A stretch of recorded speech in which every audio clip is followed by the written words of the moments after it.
Today, we're looking at some of the most pointless horror remakes. Number 5, Day of the Dead. We got a twofer for this one. The original Day of the Dead is a slow burn, character-driven zombie film with its own unique identity within the Romero Dead trilogy. A lot of people prefer Dawn over Day, but Day was always my favorite of the original trilogy. Captain Rhodes is a fantastic villain with some of the best lines of the 80s. I'm running this monkey farm now, Frankenstein, and I want to know what the fuck you're doing with my time! And the end has some of the best zombie carnage ever put on screen. In 2008, we got a remake that has a completely different set of characters, story, and tone. It also weirdly takes place almost exclusively at night.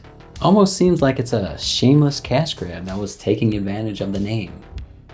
Anyway, it's an action-heavy, very mid-2000s direct-to-video zombie movie that has very little to do with the original outside of zombies and a character named Captain Rhodes. And they do eventually get to an underground bunker for like the last 20 minutes of the movie. So you can see it's not really remaking anything. Oddly enough, this was directed by Steve Miner, who was otherwise responsible for some of the better sequels in horror history.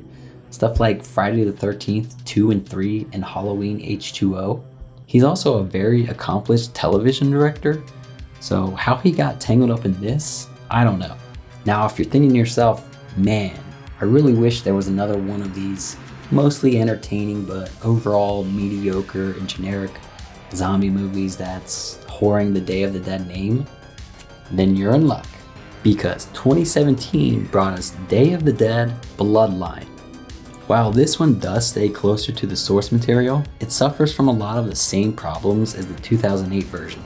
If you take Day of the Dead out of the title, it would just be another generic zombie flick.